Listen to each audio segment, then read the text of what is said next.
Ladies and gentlemen, boys and girls, welcome back to Basketball Conference, the ACC Football Podcast.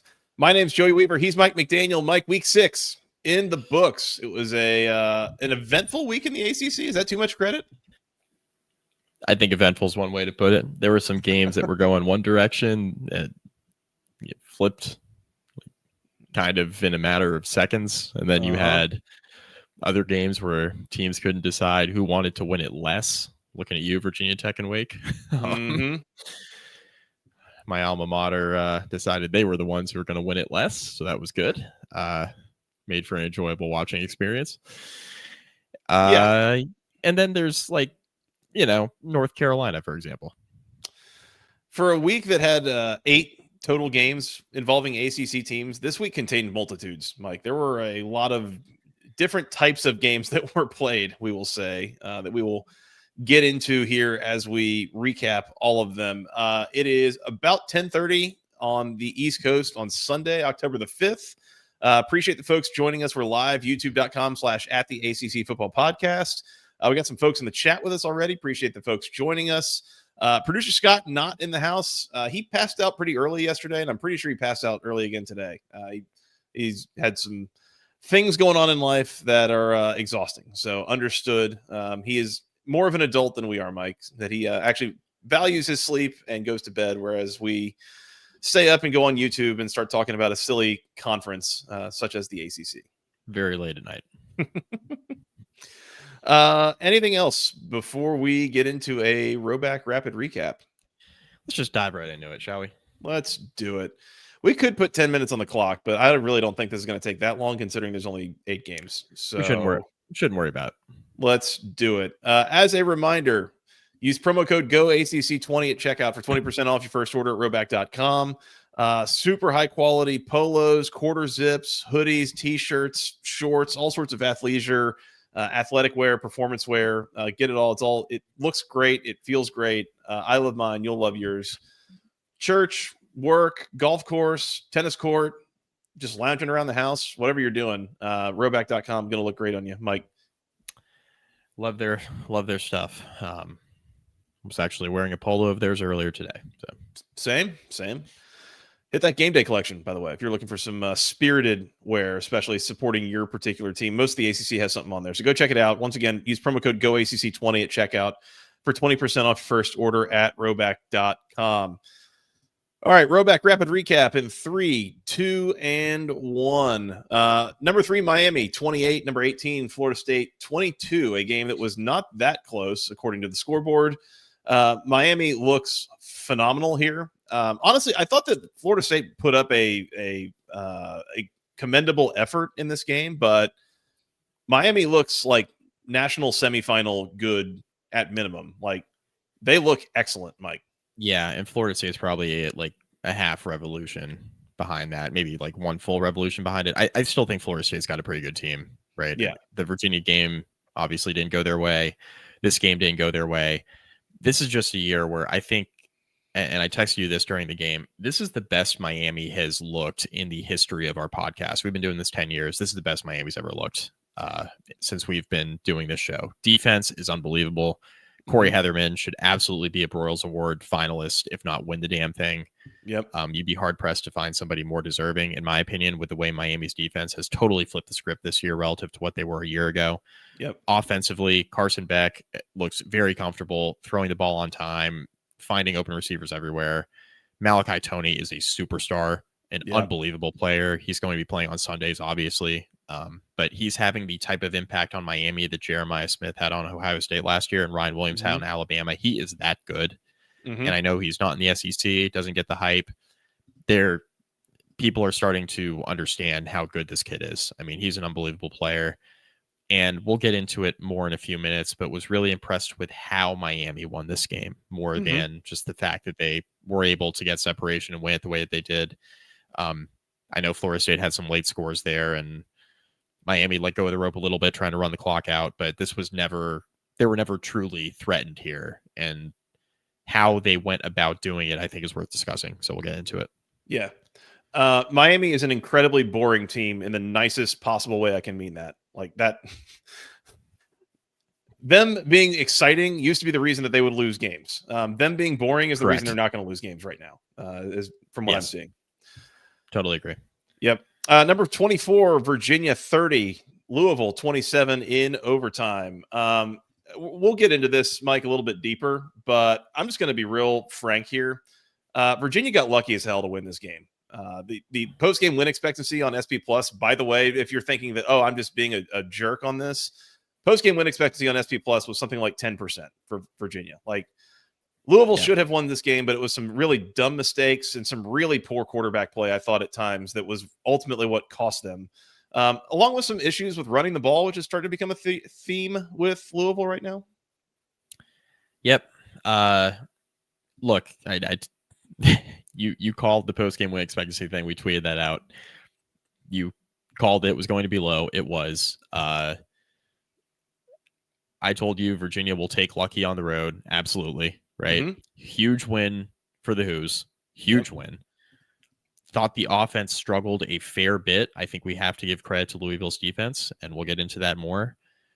But Miller Moss made some inexcusable mistakes in this game. Sure did. The pick six, obviously the biggest one. But yeah, Louisville's offense with the 2 turnovers resulting in scores, right? The 2 defensive touchdowns for Virginia obviously ended up looming large in this one. Yep. Besides that pick six, by the way, he also took a couple of just enormous, lost a ton of yardage on sacks, things where he should have gotten rid of the ball. Mm-hmm. Like that conversation we had a couple years ago about, is Jack Plummer the worst part of Louisville's offense? I'm ready to have that conversation again, Mike, because they've got some pieces around him. The offensive line has not really been perfect so far, but it's been good enough in some spots where Miller Moss is now finding ways to screw it up at times that, again, kind of really mess it up. As mentioned, Virginia, 2 defensive touchdowns in this game was a big deal. Otherwise, this was a struggle for Virginia, regardless of what you see on the scoreboard. So we will get further into that. Wake Forest 30, Virginia Tech 23. Mike, and as you mentioned, kind of a pretty perfect ACC game of just how many penalties do we have here? It was like 19 penalties or something between these two teams. We had 17 penalties for like 180 yards or something. Both teams had a turnover, but there were just a lot of missed third downs, struggling to finish drives. Virginia Tech's offense, especially, I thought was pretty unimpressive for a lot of the day. Robbie Ashford played his tail off, but at times looks he kind of does a mixed bag of either really, really good or like unplayably bad. So he's incredibly mid. I mean, some very dumb penalties in this game, like opportunities Virginia Tech had to, maybe go for it, and then they commit a 15-yard penalty. This is just what they've done this year, a bunch, and some really untimely penalties. Kyron Drones had another bad interception. His passing numbers were abhorrent. He's one of the worst quarterbacks in the ACC. Yeah, this was a battle of who wanted it less. Yeah, and Virginia Tech came out on top. Will Secord nails it. Cheeks W. So back. And another cover, by the way. That's right. CW underdogs. So CW underdogs. They ride again. Duke 45, Cal 21, a game that was going in one direction very clearly and then turned around and went the other direction entirely after that. Duke made some adjustments here in the second quarter. They were down 21-7. And from there, Cal able to do very little on offense without screwing it up. Tough day ultimately for Jaron Chiave Songopoletele. Was 8.5. Thank you. I'll take that. Yeah. I mean, 3 picks for JKS. This game flipped in the second quarter. Duke went on a 24-0 run before halftime. Defense just played much, much better starting around early second quarter on. So it was actually pretty fascinating how quickly this game flipped. They just started getting stops, and then the offense out of nowhere started producing. It was very weird how this played out. Yeah. Very sleepy start for Duke, but ultimately they finished real strong, scoring the final 38 points of this game, if my math is right. So you take that every time. SMU 31, Syracuse 18, a game that, again, kind of wacky the way that it unfolded. Syracuse had a number of turnover on downs. I think 3 of their first 5 possessions were turnovers on downs, and 2 of them, like in the red zone, just could not finish drives basically, and elected to turn it over rather than try a field goal. And so they did that. Ricky Collins, mixed bag, had a couple pretty bad throws, had some good moments mixed in here. But ultimately, SMU able to get out to a pretty comfortable lead here. Syracuse does score a couple times in the fourth quarter to make it look a little bit closer, but this was 31-3 after 3 quarters, and that's ultimately kind of how this game played out in a certain sense. Yeah, I think the better team won, but Syracuse certainly did not look quite as bad as they did a week ago against Duke. So, I mean, that's probably an encouraging sign for the Ricky Collins experience. So. Pittsburgh 48, Boston College 7. Pittsburgh changed quarterbacks here. Eli Holstein. Yeah, Eli Holstein sat out for most of it. I guess he got in towards the end, but Mason Heinschel played most of this game. And 6.5. Barely. Slight upgrade from Eli Holstein, I would say. 30-41 for 323 and 4 scores. Pitt, absolute flash fry situation here of Boston College. Not bad for a freshman, huh? Take that. Yeah. Wilson Curry, you're right. There are a couple candidates, I guess, this week for the might hear the Queen Elizabeth music later. Yeah, exactly. We'll probably get to that, I'd imagine. We need to have a conversation about Boston College. Oh, we'll have one. We'll get there. Clemson 38, North Carolina 10. Speaking of games that were just a total flash fry situation, Clemson was up 28-3 at the end of the first quarter, which, there's definitely a Belichick joke to be made in there, but this was never really all that close. They kind of just put it in neutral from there and coasted. North Carolina is potentially worst team in the Power 5 level bad. Like, not just worst team in the ACC, Power 5 level bad. They might be worse than Stanford. Probably worse than Stanford. I think they're probably worse than Stanford. Carolina and BC should maybe do a coach swap. Couldn't hurt at this point. It's a thought I had. It'd be great for the content. I mean, you know that. Jokes galore. Finally, NC State 56, Campbell 10. This was fine. NC State, again, they were up 49-7 at halftime. Dominant, easy win for the Wolfpack, just how you would want that to be. NC State 4-2. 2 wins away. Nice bounce back after that, whatever that was against Virginia Tech. Last Saturday. Yeah. We'll probably not talk about this game anymore. So NC State 4-2. They only need 2 more. At Notre Dame, at Pitt, Georgia Tech, at Miami, Florida State, and North Carolina. Forgot how brutal that schedule is. I think they'll beat North Carolina. Yeah. Dave Doran's trying to get himself run out of town on a rail, lose that game at home. But otherwise, you just got to win one more of those. Yeah. They can probably do it. We'll see.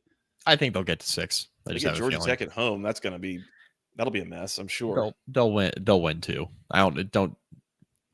Carolina and one other one. Yeah. They'll find a way. There you go. That's all I got, Mike, on the Rhoback Rapid Recap. One more time, use promo code GOACC20 at checkout for 20% off your first order at rhoback.com. Miami, Florida State. Let's do it. Number 3, Miami, 28. Number 18, Florida State, 22. The thing that most impressed me about this from Miami's standpoint, because it was dominant, right? And I think it was the way they won that impressed me. Miami's been mauling teams at the line of scrimmage through the first 4 weeks of the season. They've been owning the lines of scrimmage on both offense and defense. That did not happen on Saturday night. I thought Florida State up front definitely could hang, which is a good sign for Florida State fans, by the way. Yeah. You're in a position there where you can go up against a Miami offensive line that arguably the best in the country and be ready to go there. And it wore on them eventually, right? But I was going to say, can we just do a quick callback, by the way, to our preview where we were talking about how Florida State had just had a hell of a time trying to stop Virginia from running the ball. How are they going to stop Miami? They showed up. They did show up. They showed up, and it was impressive. Under 100 yards on the ground for Miami in this game. It was the passing game that impressed me, right? Miami's had a lot of balance through the first 4 games of the year. Like, they've had the explosive passing game, but they've also had it alongside their running game. and the running game wasn't available to them here, right? So they had to figure out a way to get it done through the air. Carson Beck had to pass that test, and he did. A lot of receivers running open against that Florida State secondary. I mean, schemed open, got open, made plays. Malachi Toney, unbelievable. CJ Daniels, unbelievable. The tomahawk chop celebration that he was doing in the end zone into the ABC camera was unreal. He did that twice, which was really, really funny. So that, I mean, that was a lot of fun, unless you're a Florida State fan. Yeah. A lot of fun for us to watch. But yeah, just overall, like in totality, came away very, very impressed by Miami. Like, they are one of the best teams in the country. Yep. Without question. Like, I think it's pretty clear to me it's Ohio State, Miami, and Oregon, and probably in that order. And it's those three teams right now are the ones I look at as like, okay, those are the national title contenders. Cream of the crop, could absolutely win the thing. Yeah. And then there are a host of others right in the top 10 that I think could get in the mix. But those are the three right now that I think have separated themselves a little bit. Yep. No, I completely agree. And as I said in the rapid recap, I mean, Miami, right, and I'm just right now, with what we've seen through 5 games and the way that they're playing, in the way that they're beating the teams that they're beating, I mean, something crazy is gonna have to happen for them not to win the ACC, if we're being honest. And this really looks like a team that is capable of going deep into the playoffs, like semifinal, if not making the national title game level of competence here. It's not lost on me watching this offense because, like you said, it's balanced. They're able to run the ball. They're able to throw the ball. It's like they have this look about them where like nothing is that difficult. Like, I think there are a lot of these teams where you watch them and they get into certain parts of certain games where it's like really like a struggle. You're really trying to convert third downs and you're really trying to move the ball and kind of keep the ball moving down the field.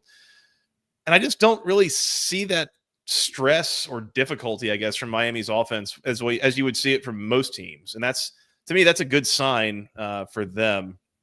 I definitely agree. Top 3-ish team. I feel like there's someone else I'm forgetting that I would probably put into that mix, but yeah, I mean, as far as complete teams that we've seen so far, Ohio State, Oregon, and Miami are probably the 3. I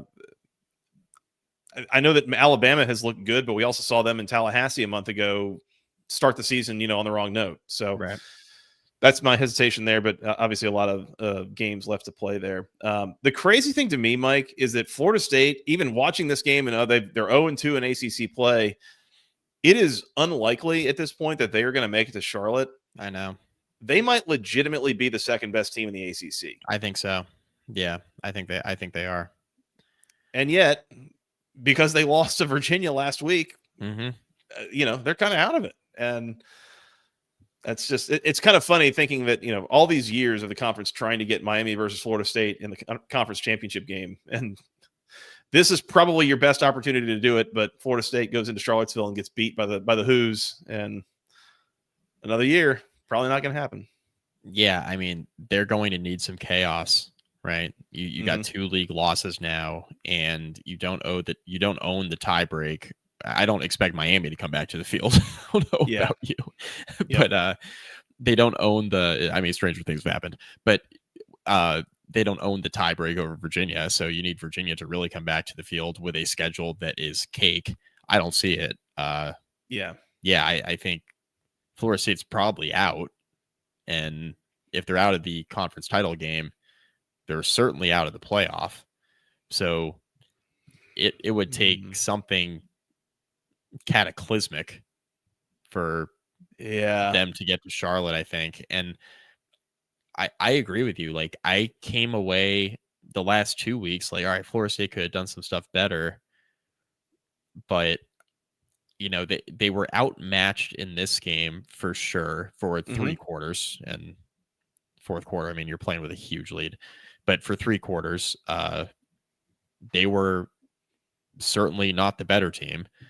But also, I didn't come away thinking that Florida State was this abject disaster under Norvell this year. Like, I don't feel that way. I think they're a good team. I just think Virginia is also good.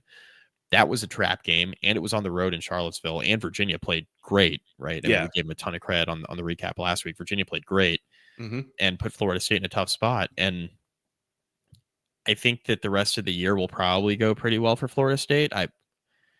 They play hard for Norvell, this roster. I think that'll continue. I mean, they did not quit last night, which I think is an encouraging sign. They got down big and they came storming, trying to storm back into the game. So, I mean, we'll see what that looks like moving forward. But I mean, I think there's a chance that that might be Florida State's last loss. There might not be another one on the schedule potentially. So I was going to say, if they win out, go 10-2, you're a 2-loss ACC team. You do have the win over Alabama. You'd have a win over Florida in that case as well. You'd have a win over Clemson. I don't know. It would be kind of I could see them being in that like top 16 in the mix for a playoff spot, potentially as an at-large, just depending on kind of what everyone else does. And if one or two of these games left, can help make them look better. Clemson is able to pull it together. And if Florida gets to like bowl eligibility or something like that, basically. But But yeah, no, I agree. This is a decidedly better Florida State team than last year. And I realize what the stats say of, Mike Norvell's lost 9 of his last 10 ACC games or whatever it is, but it's like this isn't that. I don't think this year. No. So. I mean, this is a pretty clear upgrade from a year ago. You're somewhere between the team you had 2 years ago, and you're a lot closer to that team than you were to a team last year. And Florida State's got a lot of winnable games left. I mean, they host Pitt next Saturday in a nooner. So, I mean, we'll keep an eye on that with Pitt's quarterback change and what that looks like. But you travel to Stanford, home against Wake. Those are both winnable games. At Clemson, you're going to be favored there. Home against Virginia Tech, you're going to be favored there. At NC State, at Florida. I mean, most of these games left on their schedule, you're probably going to be favored by at least a score. So, that doesn't guarantee you anything, but I think the expectation is that there's a path for them to finish the year 10-2. And that would be a really good bounce back year for Norvell. Florida State fans will be a little disappointed, I think, but I also think there's a ceiling a little bit on their offense with Castellanos in the passing game. Like everything's hard in the passing game with him. And it's been it was that way at BC. I mean, we've been talking about this for a while. He's an exciting player. He's a great runner. He's a really good athlete, but it is hard when you're trailing, especially. It's hard to get Castellanos to like make the throws he needs to. That's why when he made that throw against Virginia last week, we were like, at the end of regulation, we're like, oh my God, that's like the best throw of his career. And in that moment, it's like, that's because he doesn't do this very often. He's not the guy who's going to lead you back from multiple scores down. I was going to say when Florida State recruited him, brought him in, named him the starter, had, Gus Malzahn as OC, all this. I'm pretty confident, Mike, that there was never a point where they're like, you know what we should be doing? Throwing the ball 45 times a game. Right. That's not why you have him as your quarterback. So not a great sign when he has to do that in a game like this. Agree. Out of necessity, obviously. Last thing I wanted to mention, and you mentioned him, I believe, in the rapid recap, but Malachi Toney for Miami. We were talking about this last night. I don't think it's crazy to say that he reminds me of Tyreek Hill. He's around the same size. He's incredibly athletic, really fast, pretty good hands. But just the way that he uses and navigates space against the defense, I mean, I see a lot of comparisons there. And, a guy like that as a freshman is making the impact that he's making is amazing, like really impressive for Miami. That is a stud that they have in their receiving core.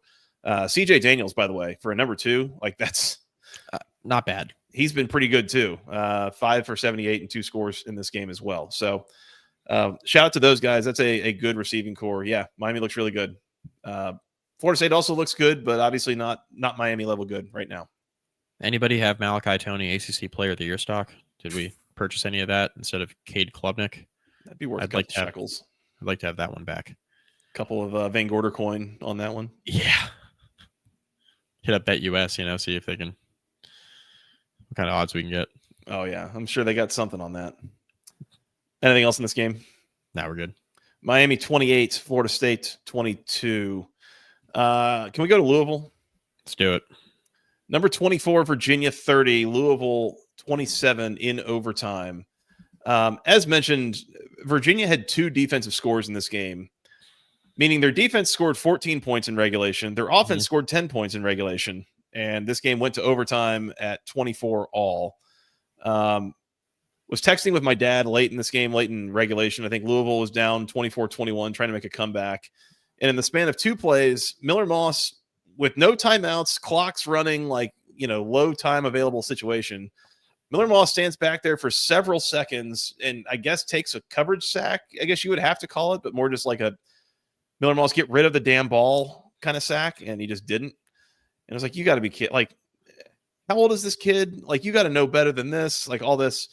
And then the next play, he throws an absolute rope down the seam, and converts like a 3rd and 18, basically. So this is the duality of man with Miller Moss, I think, with Louisville. But this is an incredibly frustrating loss for a Louisville fan.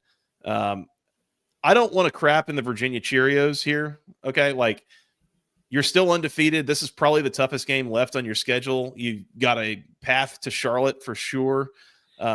This is the best Virginia team that I've seen in recent years. Yep. But this was a really, really lucky win for the Hoos. Just call it what it is. Louisville fans have every right to be really irritated and sick at the way that this game unfolded. Yeah, I think the things that Virginia did well here, they stopped the run.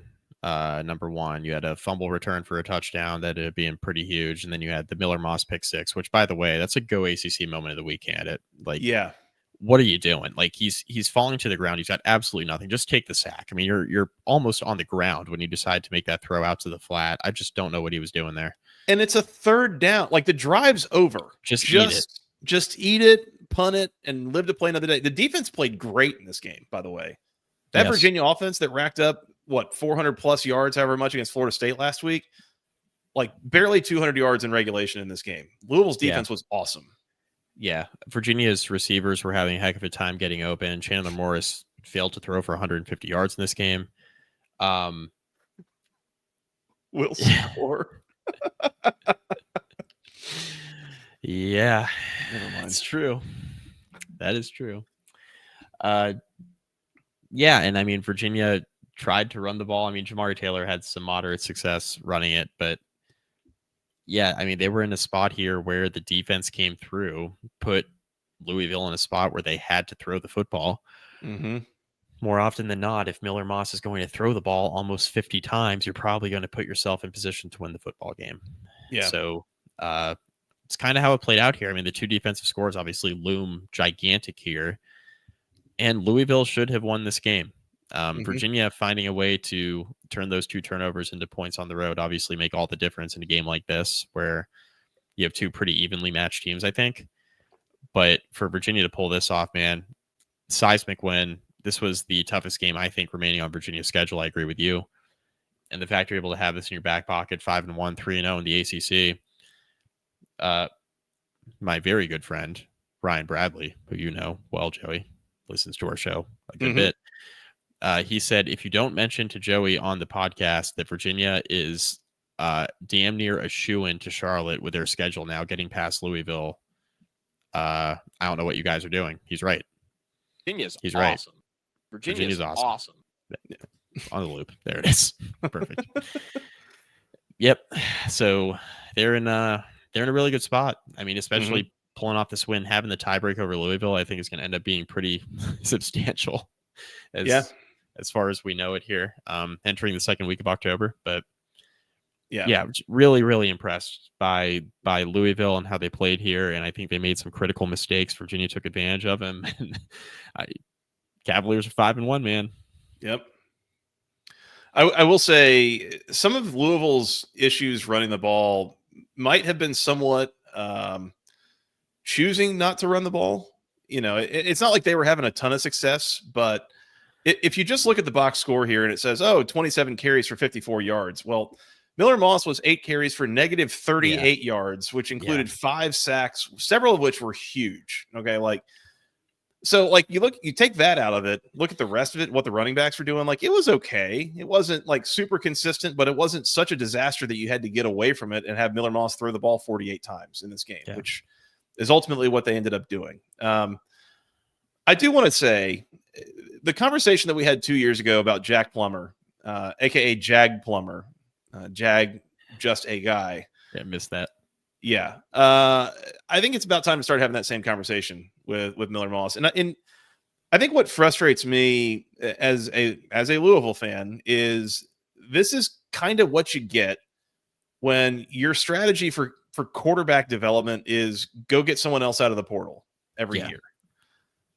Because at that point, you're probably just getting other teams' damaged goods, basically. Like Miller Moss had the starting job at USC and then lost it, and now he's the guy that's going to take you to an ACC championship game. Like maybe, but it's a little bit of a long shot. Like year 3 with Jeff Brom, they already ran off Pierce Clarkson. Like what's plan B here?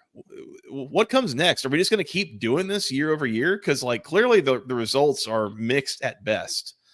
I have questions about this strategy long term as it relates to getting Louisville to actually like meet its potential and have a really particularly great season at some point. Also, they keep choosing like mediocre quarterbacks and just hoping Brom does what he does and just like brings him along. Now it's worked for the most part, but then you have results like this where you're like, all right, this quarterback who's been bad other places is good for one of these really bad games a year that's going to cost you.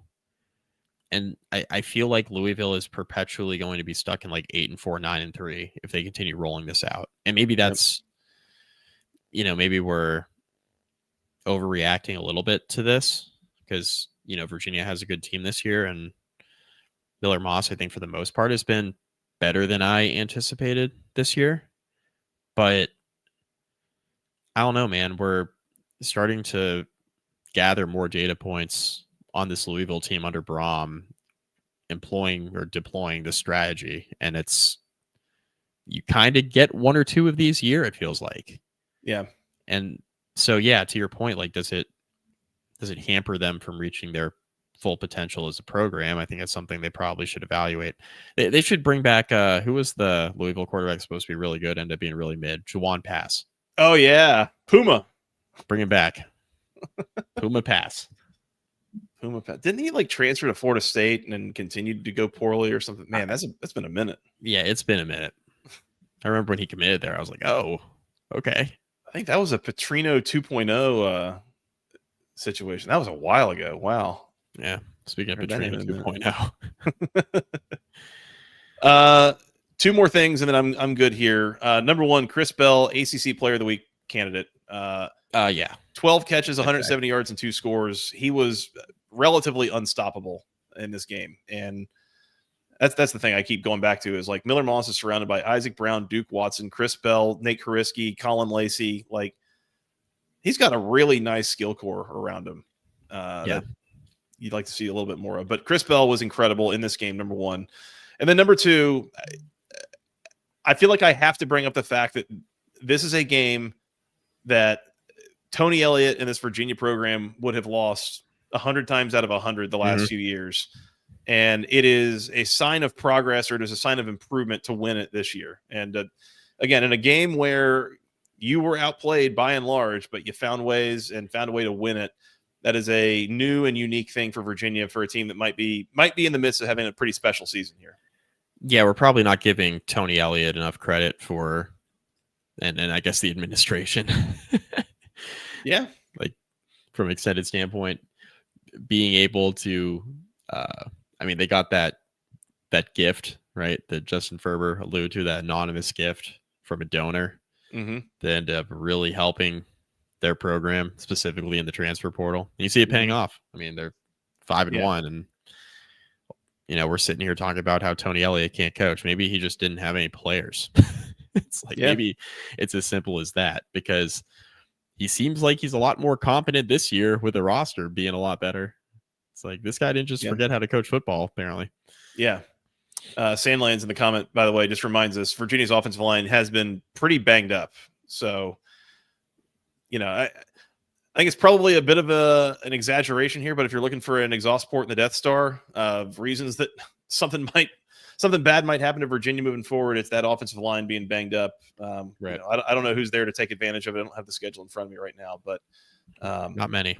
Something to keep an eye on for sure. I got nothing else here, Mike. Anything else? How we move on? Virginia 30, Louisville 27 in overtime. Well, those were the two most exciting games of the day. That's right. We can pick from any number of semi-interesting games here. Let's get the Wake Forest Virginia Tech one over with real quick, because I don't have too much here, because I think it's just kind of like it's pretty much the same story. These were two teams who, in my opinion, as I do the timestamp for Scott, Wake Forest 30, Virginia Tech 23. Yeah, these are two teams kind of doing what they do, right? It's going to be imperfect. You mentioned on the rapid recap the penalties in this game. It doesn't look too harrowingly bad for Virginia Tech, but the timing of them is just awful. We talked about this in the Vanderbilt game in the first half, and really in the South Carolina game too. Just some dumb penalties. They called out on the broadcast. There were 3 drives where Wake Forest was basically dead to rights, was going to be given the ball back, whatever, missed a field goal, etc. Where there were penalties at 3 separate points on Virginia Tech that ultimately resulted in Wake Forest scoring points.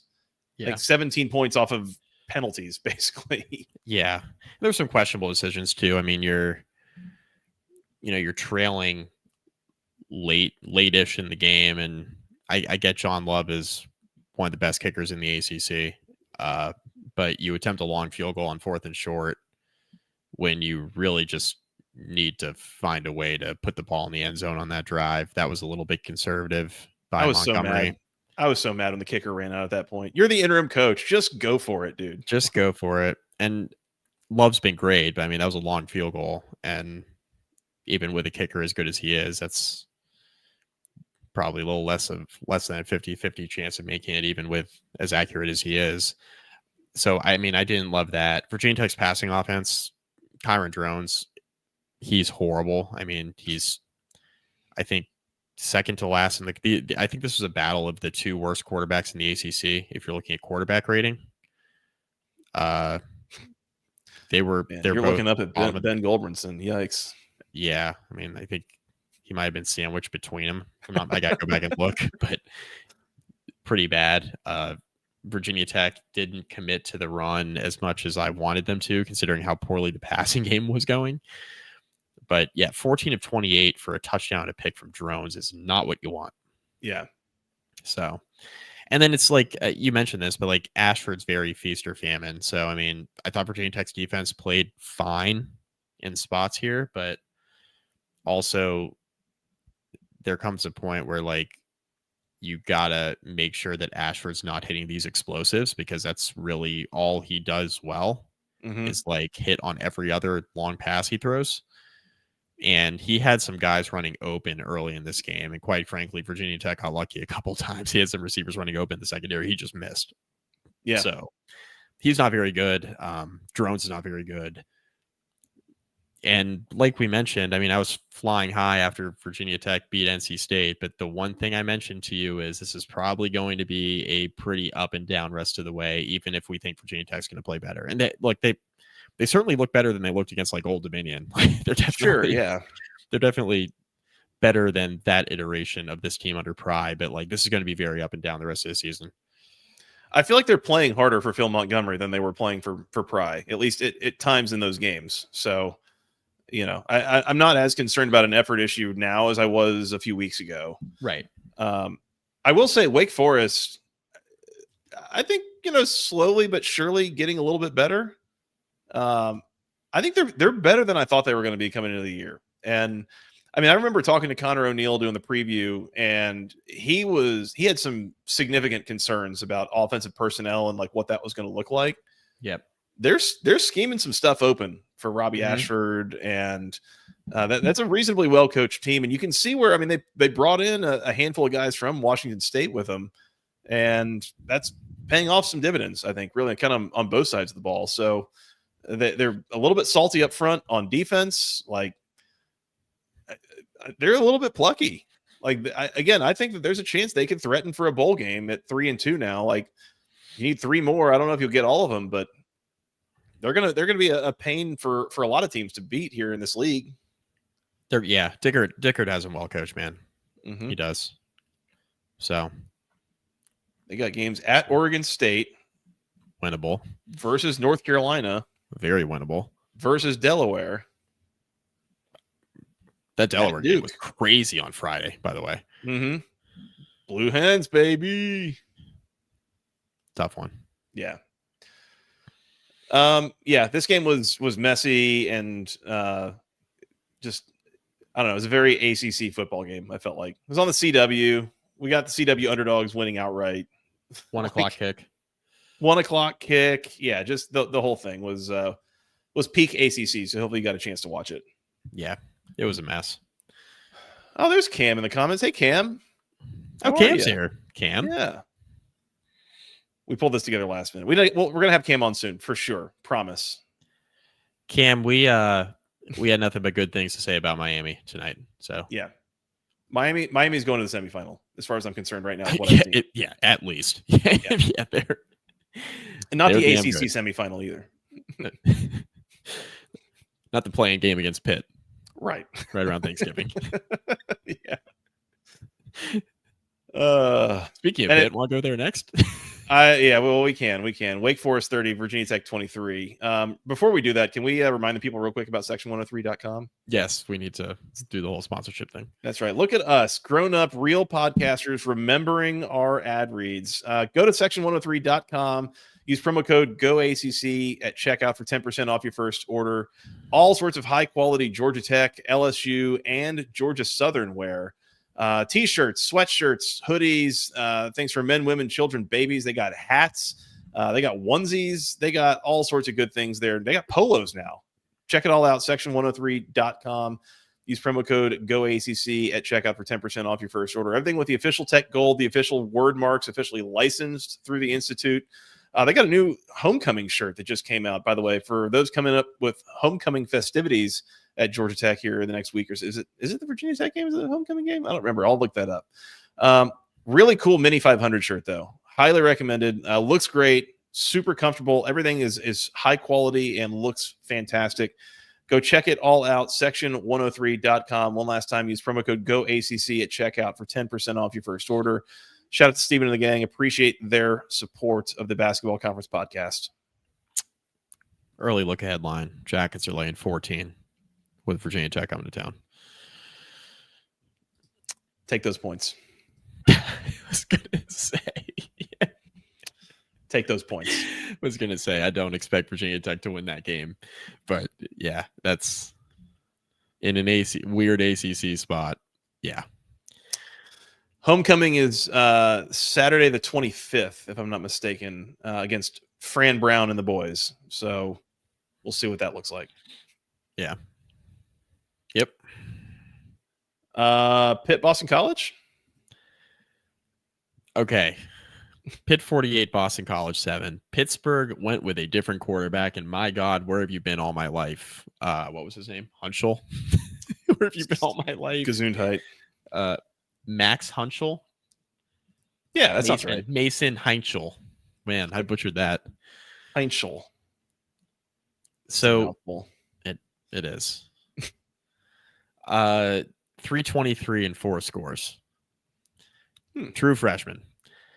Listen, good decision by Narduzzi, which he doesn't always make. So let's start there. Very good decision by Pat Narduzzi to upgrade the offense in what appears to be a very, prior to this week, appeared to be a very, very mediocre Pittsburgh team. He's like, we need something different. Let's go with this true freshman quarterback. Mm-hmm. Good choice. So let's start with that. Yeah. Pittsburgh, better team from kickoff till the final whistle. Embarrassing from Boston College. And I want to spend most of the segment talking about, first of all, I have to eat a little bit of crow about Pittsburgh, because if this Mason Heinchel, he's a freshman, so we'll see. I mean, JKS put together some great early season stuff for Cal too. I mean, this could be a little bit of a mixed bag moving forward, but if he continues this, I mean, Pitt is definitely raised their floor and potentially their ceiling.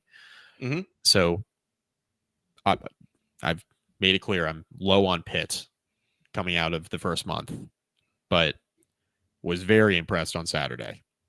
Now, every action has an equal opposite reaction, somebody famous said in the science field. Yeah. BC is ass. Can we get a quick cheek sound on BC for me, Joey? Oh yeah. I think it was something like this. Yeah. They're terrible. I think I texted you that we have a 4-alarm cheeks warning on Boston College. Like, it's a legit thing right now. They've lost 4 in a row, by the way.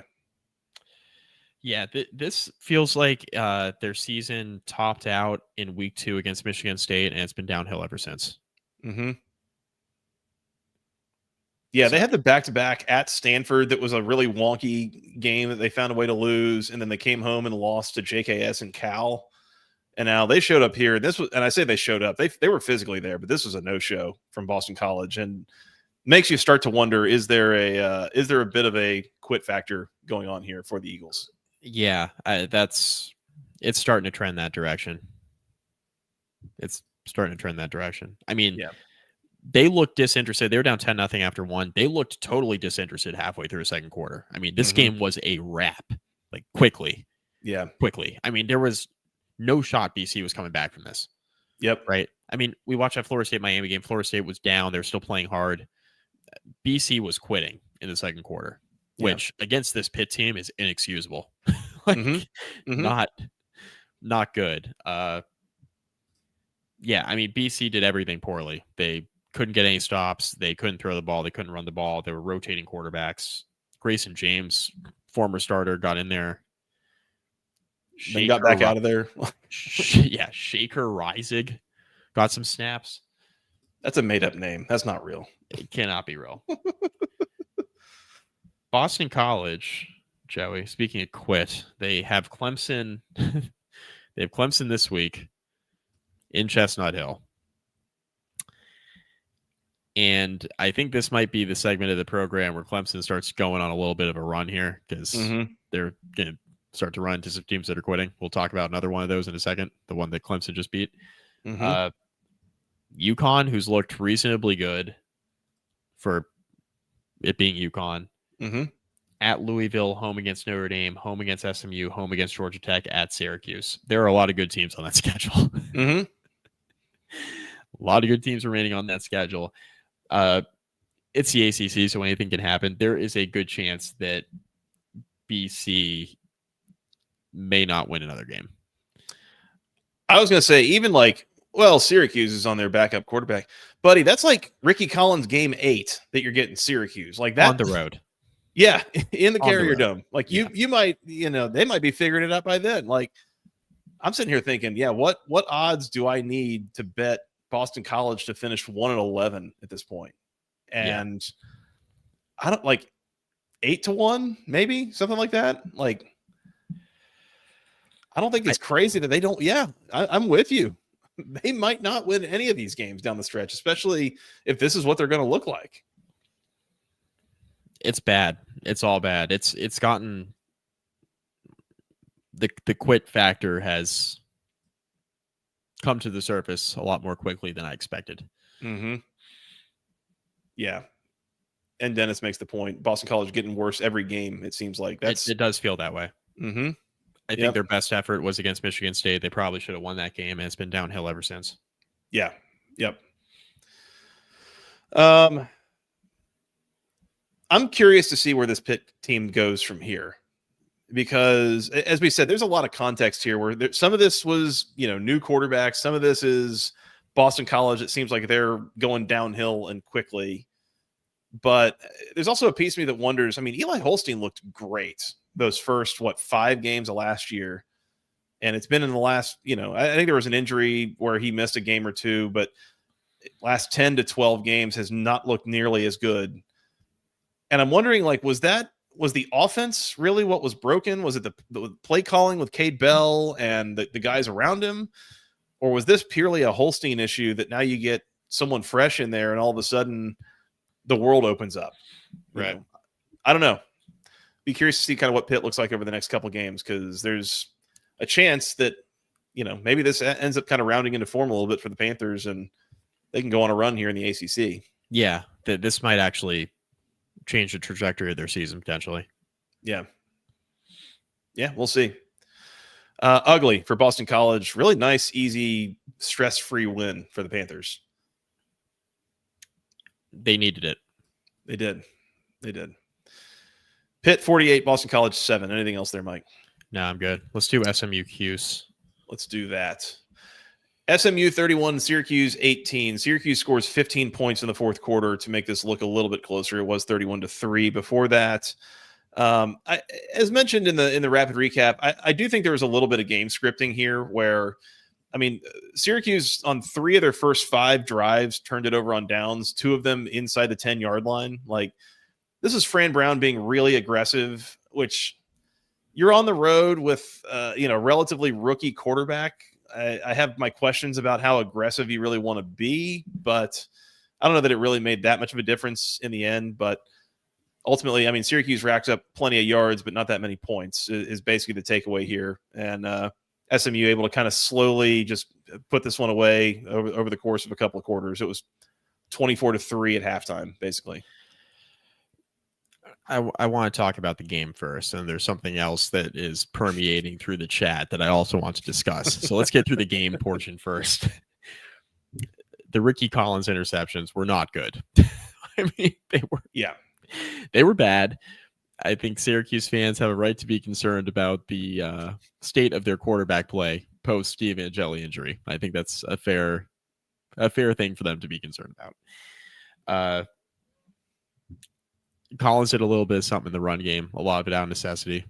Mm-hmm. Okay, fine. Kevin Jennings, really good day. Mm-hmm. Yeah. Offense looked good. He looked in complete control. 82% completions, 285 and 4 scores. Yeah, I mean, he was really comfortable, and this was a nice win for SMU. I think Syracuse has some issues now that they're on their backup quarterback, who is just not seasoned. Which brings me to my next point. Syracuse has a wide receiver named Jonte Cook. He's a former 5-star.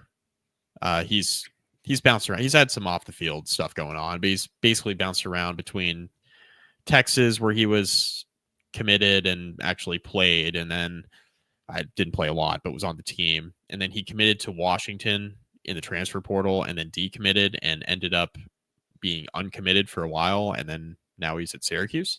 Mm-hmm. He had 7 catches for 82 yards and a touchdown. Okay. And he's been fine this year. Bright spot on that Syracuse offense for sure. Yeah.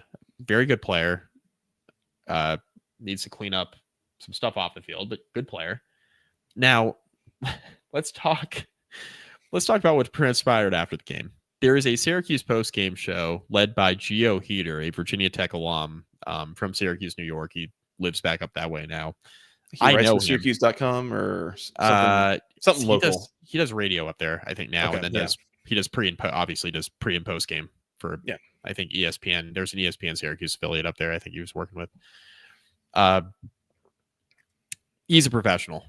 He did work for Tech Sideline, which is a pretty big Virginia Tech blog. He led their podcast, their weekly podcast recordings for a couple of years. He was like the formal host of that show, and it's pretty big in the Virginia Tech space. Anyway, very well known, good broadcaster, does play-by-play for ESPN, like for some of the ACC network, extra games and stuff like that.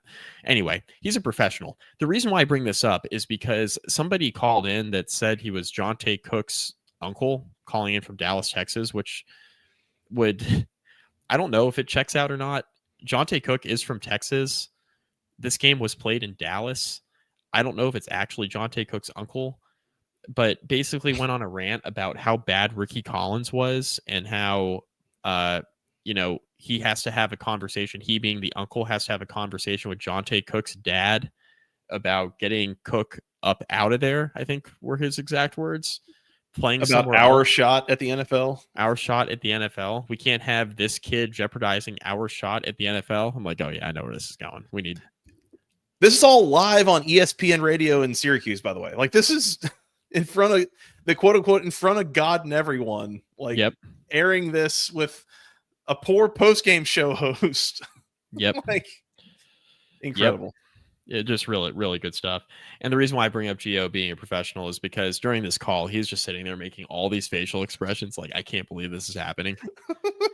Like, but he didn't stop him. He just let him didn't go. Stop. He just let him go, which, I mean, again, professional. Just let him go, let him rant. And then he hung up, and then Gio did his own more professional rant in response, making sure that the uncle or so-called uncle wasn't on the line still. Mm-hmm. But yeah, really, really funny. Anyway, Syracuse has got some issues, but I don't think they're nearly as terrible as they looked last week against Duke. And I do think the box score is a little deceiving with how this game went, even though I do acknowledge that Ricky Collins probably isn't it, but also he's young, and this was an SMU defense that looked not as good this year, but still has some players on it from last year's unit that was pretty good. So yeah, it's kind of a tough road environment to get thrown in the fire with too. So I think this gets at least somewhat better for Syracuse with Ricky Collins. I don't know how much better, and it's going to need to get meaningfully better for them to make a bowl game, especially with what they got left in the schedule. We've gone through that a number of times. We don't have to go through it again here tonight, but we'll see. And then SMU seems like ACC good. I think, is that a derogatory thing to describe them as? Like, they are not what they were last year. They're not great. They're not great. Better than mid? Like, I think they're in that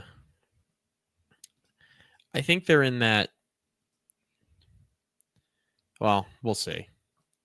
The mush. Yeah, I think they're in that, like, Georgia Tech. I'm careful. I want to be careful with this because Virginia might. Well, no, not the Georgia Tech part. I don't really care about that. The Virginia part, because Virginia, we just talked about how Virginia is probably going to make the conference title game just on path alone. Mm-hmm. At least that's how it looks right now. They look like they're in that Georgia Tech, Virginia pack of like teams that could make a jump up there to Charlotte, right? And Virginia obviously has the best path. Mm-hmm. SMU, yeah. See, Camp's on the money. The Jag Plus of ACC teams, yes, they're like a little bit better than the middle. But the issue is this year the middle is huge. There's so many teams in the middle this year in this league. I mean, there's some teams that are abhorrent, and then there's like a bunch of teams who could beat you any week. Yeah. I thought back, I think it was a couple weeks ago, I made a comment about the middle 14 teams in this conference, and reflecting on that, I was like, I was probably exaggerating a little bit, but like, I mean, I'd put Miami at the top. I'd put North Carolina at the bottom. Clearly, you have to include Florida State in there with them losing to Virginia last week. I start looking at the rest of the teams. You're going to tell me that any of them can't lose to anyone else in any given week? Like, welcome to the ACC in 2025, buddy. Like, it is what it is. And, one team has a particularly good week while the other team has a bad week. Yeah. The worst team could definitely win that game. Like, fun league, man. Very, very fun league. I just want to give a quick shout out, Joey, because I have the I'm sure you see me looking over every now and then. The Patriots are playing on Sunday Night Football against Buffalo. Oh. ACC alum, Miami alum, Andres Borregales, who is now going by Andy Borregales, just hit a 52-yard field goal to give the Patriots a late lead in Buffalo in the fourth quarter. Wow. Look at ACC alumnus Drake May. Having a game. Having a great game tonight. So you got a couple ACC guys contributing to the cause here. Yeah. That would have been good from 62, Joey, which shouldn't surprise you given what kind of kicker he was at Miami. Yeah. Well, the way field goals go these days, I would assume it was actually probably 72 it was good from. Yeah. Yeah. It doesn't seem like the limit exists. It's one of those old Madden hacks where you can just kick 100-yard field goals. Like, that's what it feels like these days. But anyways. Yeah, not to get on a side side tangent, but if you could kick a opening kick, like if you take a kickoff, kick it through the goalpost, that should be good for something. You should get some points or something there. I agree. I would be in support of a rule like that. Yeah, spice things up. Anyway, SMU 31, Syracuse 18, as we were saying. Okay, we have a few more. Let's do Duke Cal real quick. Let's get this out of the way because I don't think this will take too much time just because of how the game kind of went. Duke 45, Cal 21.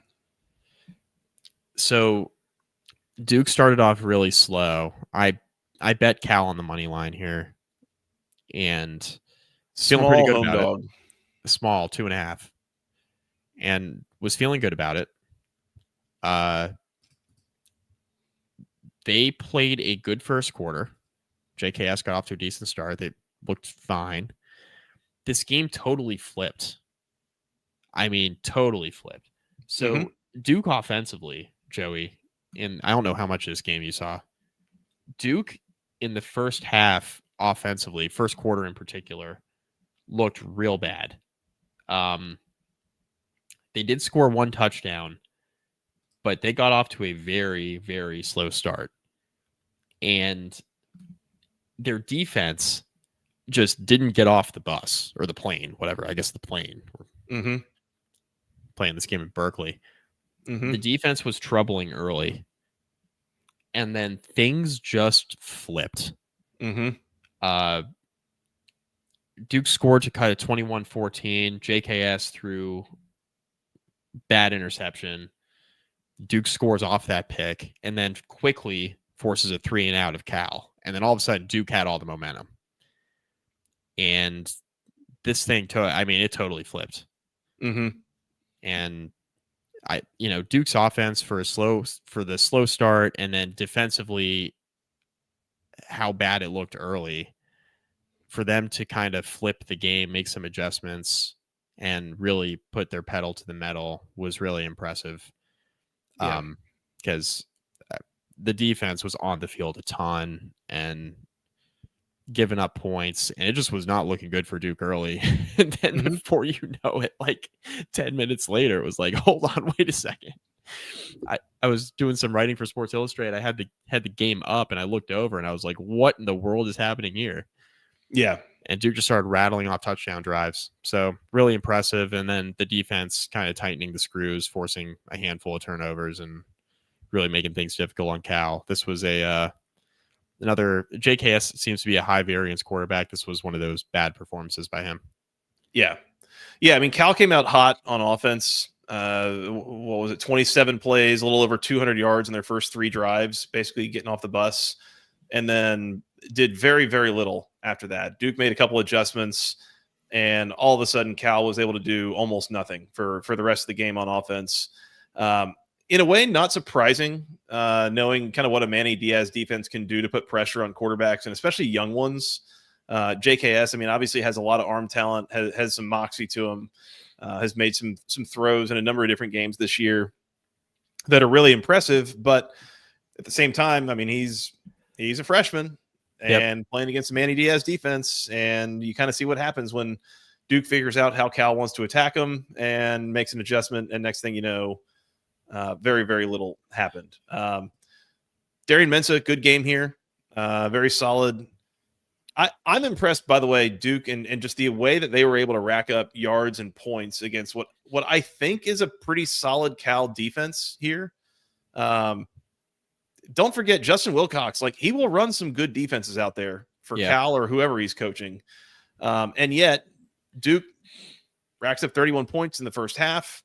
And ultimately ends up scoring another couple times in the fourth quarter to really put the game away and get some margin. But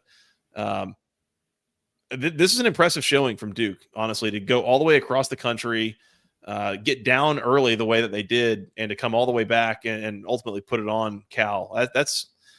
That's a good look. Whatever skepticism I have about Duke, this is going to take away from it. And here in a couple of weeks, they played Georgia Tech at home. That should be a really good game. There are a couple games here on Duke's schedule that could end up being pretty pivotal. Mentioned to you in the preseason, we were kicking it back and forth. We were like, okay, it's going to be Clemson in the title game, and who are they going to play? Remember, we were talking in the preseason. Okay, who are some teams outside of like Miami or Florida State bounces back? Who are some teams that could make a run? Of course, we were like, Georgia Tech. Could SMU be the same team as last year? Make. And then we came to Duke, and we were like, all right, could they put things together with their schedule? And admittedly, like it looked kind of bad early. They were shooting themselves in the foot, but they're going on a nice little run here, right? They've carved up. I mean, offensively, they've looked good all year. Like, Mensa's been good. And when they haven't been committing penalties or stupid turnovers, they've been really efficient on that side of the ball. Defensively, the last 2 weeks, they have made life miserable on 2 very young quarterbacks. And now they're 3-0 in the ACC quietly, because I think it's easy to forget about them, right? They lose to Illinois and Tulane, and you're like, all right, what's this Duke team going to be this year? They're now 3-0 in the ACC, and it's a tough schedule, but it's not impossible. Mm-hmm. Georgia Tech and Clemson are on there, right? You got Georgia Tech coming up in a couple weeks. You got Clemson after that. North Carolina is really bad, so you don't have to worry as much about that game. Can you get by UConn, Virginia, and Wake? I mean, the Georgia Tech and Virginia games, that round robin could determine who else is going to Charlotte, by the way. Both of those in Durham, for the record. Yep. So I agree. Other thing I want to bring up, 3 teams that Duke has beaten so far in the ACC. All bad. An NC State team that might struggle to make a bowl game. Mm-hmm. A Syracuse team that's going to struggle to make a bowl game. And a Cal team that is probably going to make a bowl game. But we'll see. Not completely off the table that they find a way to only win one more game down the stretch, which, not that I'm rooting for that, but just saying that, they're not a bulletproof kind of program at this point, I wouldn't say. So yeah, I think that the next 2 games, home against Georgia Tech and at Clemson, will be very telling for how this Duke season is going to go. Yeah. And for the record, I'm the one over here wearing a Section 103 Georgia Tech shirt. I'm a Georgia Tech alumnus. I got Georgia Tech articles posted behind me on the wall. I'm a Georgia Tech guy. I am not super highly confident in the way that Georgia Tech has been playing the last couple games. Mm-hmm. And I'm not going to sit here and tell you that Georgia Tech is definitely going to go into Durham and beat the Blue Devils. I'm not that confident in them right now. So that is a good test for, I think, both of these teams, really. And as you said, I mean, this, as annoying as it is to me that this is where we're at with college football, is we're going to sit here and have these conversations about, well, who's this other team that Miami's going to play in the ACC championship game? And it's all about who everyone doesn't play. So, but yeah, path, man. It's all about the path. But yeah, Georgia Tech, Duke, and Virginia entirely in that conversation right now, for sure. Yeah. Yeah, definitely. Yeah. So just keep an eye on Duke. They're starting to play a little better football, and some of it could be, like you mentioned, because of the competition. But we'll see. Mm-hmm. Yep, we will see. Anything else here? No, we got basically one more game. Yeah, Duke 45, Cal 21. For all intents and purposes. Let's let's do this. Clemson 38, North Carolina 10. Joey, you locked up Clemson on the preview. That was a good decision. You were they took care of you there. Very stress-free. Joey, is Bill Belichick going to be the coach of North Carolina in 2026? Maybe. But I wouldn't count on it. Man. It's all of the national commentary, all the local commentary. I mean, this is a remarkable egg on the face of North Carolina's administration at large, honestly. Not Bubba, by the way. Not Bubba. Yeah. He's washed his hands of it. No. This isn't on me. You guys did this. And you know what? I retire. This is not my call. Yeah. You guys enjoy. Yeah. This is an absolute friggin' disaster for the Tar Heels, just all over. This is so bad for them. So I think it's fair to say that Carolina taking all those guys in the portal and none of them being good. Bud Elliott was the first one who mentioned it on Cover 3. I think that's accurate, don't you? I think we've starting to seem that way. Yeah. Now, saw that comment you just started. Gio Lopez did not play in this game, but like I've mentioned, I don't think that this is a Gio Lopez problem. I think they have a lot of issues. I mean, Gio Lopez hadn't been good, but I think they got a lot of issues. This is total system failure. Right. Now, the one thing I've mentioned is that, and look, good for Clemson, bounce back, all that good stuff. I don't want to dismiss that. They've looked terrible. Cade Klubnik had a huge day. This is the get-right game that they needed for all sorts of reasons. Cade Klubnik, who has looked the way that he has looked, 22 of 24 in this game for 254 and 4 scores. Yeah, he was outstanding. And he's looked bad. So, I mean, Clemson needed this, right? They come off a bye, and I mean, they needed to do something like this. So good for them. But this is about This is not about Clemson, Joey. This is about. I mean, Clemson could still be like 6-6 or something. I mean, I don't think they'll be that bad, but they could still. That wouldn't surprise me. That's within the range of outcomes. It would not shock me. Carolina, that's who it's all about here. And look, they were running the wrong offense. If you're going to have Gio Lopez be your quarterback, that's not even the issue at this point. They ran Max Johnson out there on Saturday, and they couldn't protect him. Mm-hmm.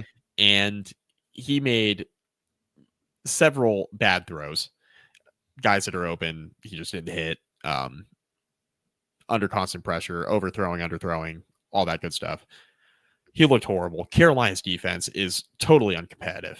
And I know that the one thing I will say, Joey, as bad as this North Carolina situation is, Steve Belichick has been a good college defensive coordinator.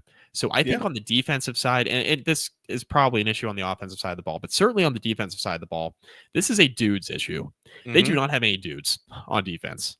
It's really like the talent is bad, Joey, on defense. That is the one thing I know about North Carolina, right? This Belichick thing has been a disaster so far. The one thing I know is that we have seen Steve Belichick call good college defenses before. So this is a players issue on the defensive side of the ball. Everything else, player acquisition, whatever the hell you're doing with Freddie Kitchens on offense as your coordinator and the quarterbacks and all that stuff, that's all up for debate. Like, I don't think they know what the hell they're doing. But Steve Belichick can call a defense, and they have nobody that can make a play on that side of the ball. It's been a disaster. But the most damning part of that is they had some dudes last year under Mac Brown. Mm-hmm. How many of them did they run off clearly without much of any sort of plan to replace them? It's the biggest issue. I mean, the whole thing is just, it's stunningly embarrassing the way that this is playing out for North Carolina, because that word uncompetitive that you used is the word that comes to my mind. That, I mean, just it's stunning. Tom Fornelli, by the way, on Cover 3 had a great stat about Belichick's record as a head coach without Brady, NFL and college now with anyone other than Tom Brady as his quarterback, and it is sub 500. It's not very good. No. Really funny moment from this. There were multiple funny moments from this game. Yeah. But I'm going to mention the one that came from the game, because the other one is going to be our Go ACC moment of the week, and it's already come up in the comments, by the way. During this game, there was a point late in the second quarter, by the way. It's 35-3. It's bad. But North Carolina has a receiver down the right sideline who is wide ass open. Like, there isn't a defender within 15 yards of him, just wide open. Max Johnson sees him, floats a ball down there, and it carries the receiver out of bounds like before he's able to get to it. So it's an incomplete pass. And it's just like,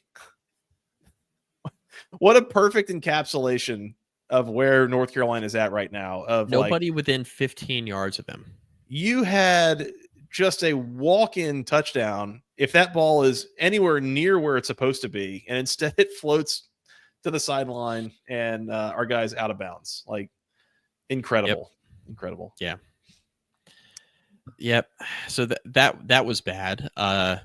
You had Belichick down 4 scores, calling a timeout with 1 second on the clock, on the game clock, for reasons unknown. Dabo after the game was like, he's coaching his team. He's okay, whatever, all good. Yeah. I was watching the tail end of this, and I looked away and came back, and they'd flipped over to something else. And I was like, okay, game ended.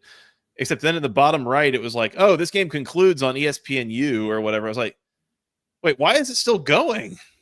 Oh, right. Belichick calling desperate timeouts. Yeah. On his own end of the field, nonetheless.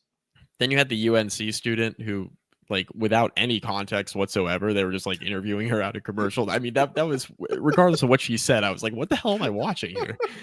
It's like, what is happening? Incredible. No context, no intro. They just like dropped it in. They're like, oh, here's this girl from this UNC student and talking about how horrible the TCU game was. Like, what's happening here?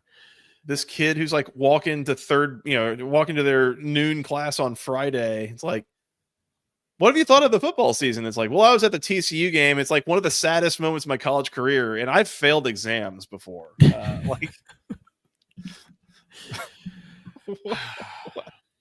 This whole game was like a weird fever dream, a comedic fever dream, I will say. But it was. All right, Joey, let's play a fun game. Carolina is 2-3. They have they've lost their 3 power conference games. 38-34 at 72 and 48, 72 and 48, 122, 112. That's a lot of points. To 24, 33. A lot to a little. I think it's 120 to 33. Yeah. Yeah. A lot to a little. Not good. They have a trip to Cal in 2 weeks after a bye. They still have Virginia, Syracuse, Stanford, Wake Forest, Duke, and NC State. You know what the funny thing is? That schedule's really easy. We were talking about Carolina's schedule, how easy it was. I don't know that there are many wins left on the schedule for the old Tar Heels. The only one I'm looking at, that home game in November against Stanford is it. If you kind of turn things around a little bit and like look a little bit more competitive the rest of October, you might be favored in that game. Yeah. Otherwise, solid double-digit dog the rest of the season. Every game, no question in my mind. Can they win 4 games? They go 4-8. Not what I'm seeing right now. Absolutely not. No. You can't beat Syracuse or Wake Forest. I don't think so. That Wake team's got way more of a pulse than this North Carolina team does. I agree. Plus, when you get them, it's like the third to last week of the regular season. So you're getting them in like early November. There's going to be several kids looking at the portal.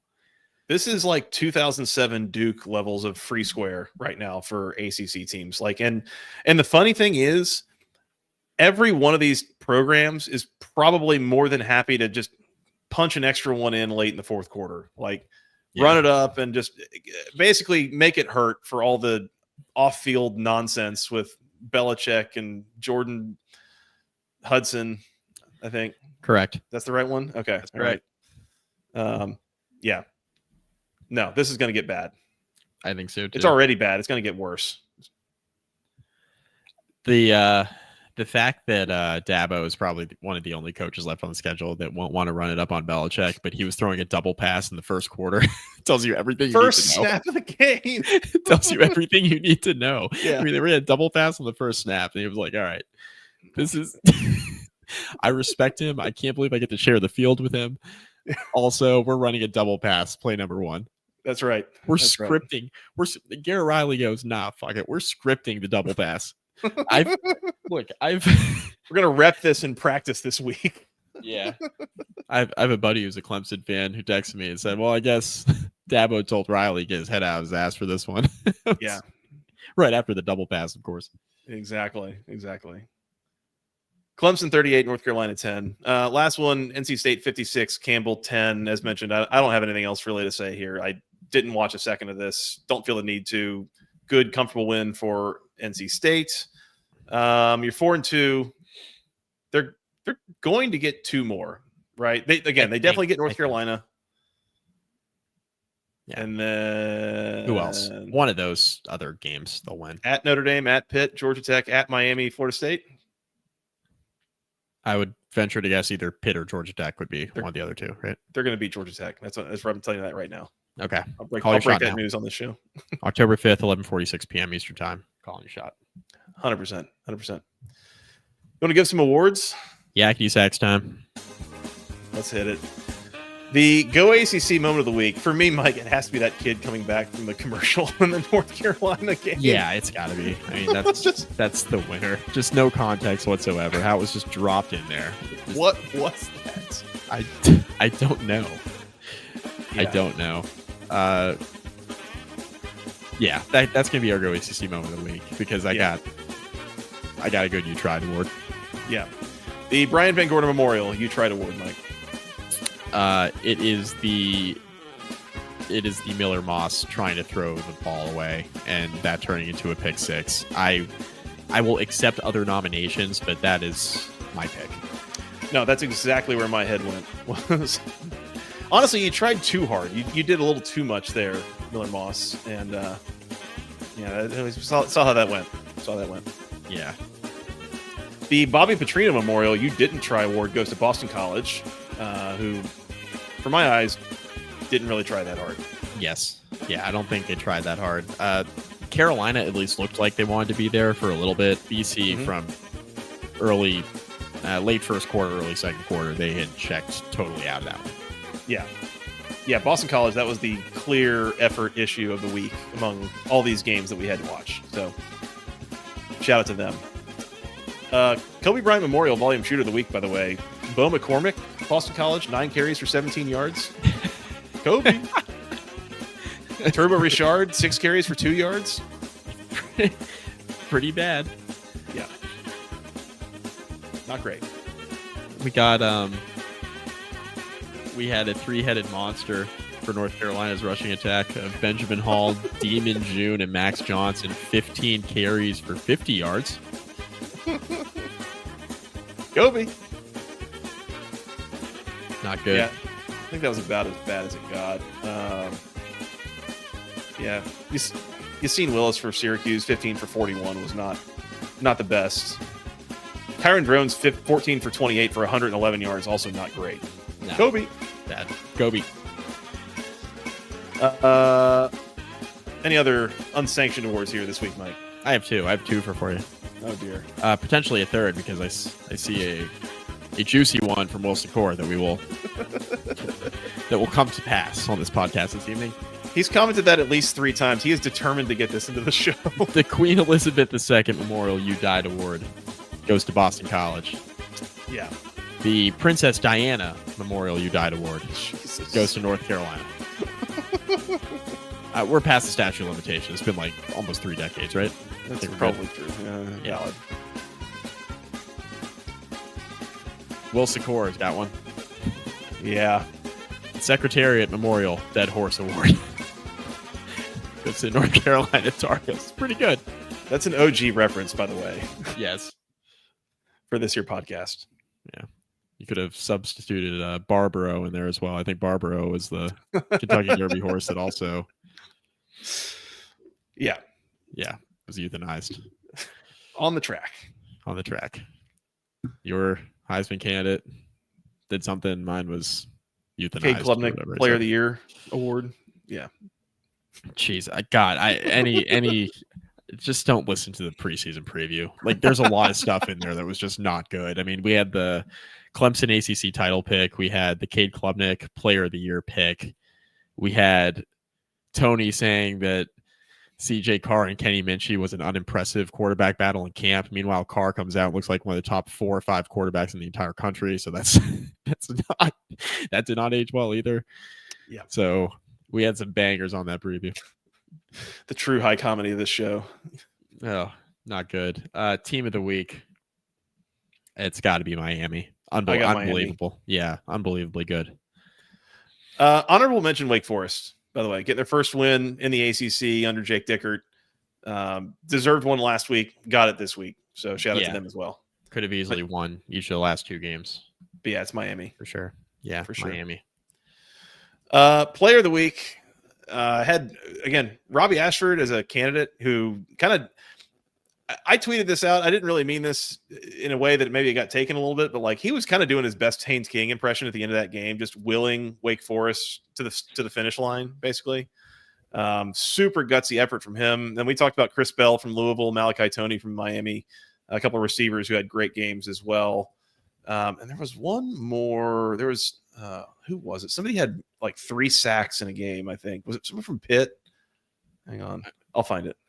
Cool. I'll give mine in the meantime. Mason Heinschel.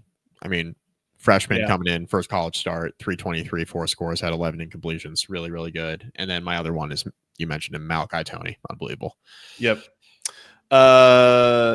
Duke had Wesley Williams and Vincent Anthony Jr. Both had 3.5 and 3 tackles for loss, and both had a sack and a half. So they caused huge issues for Cal in that game. Shout out to them. Give the defensive boys some love for once. Yep. There you go.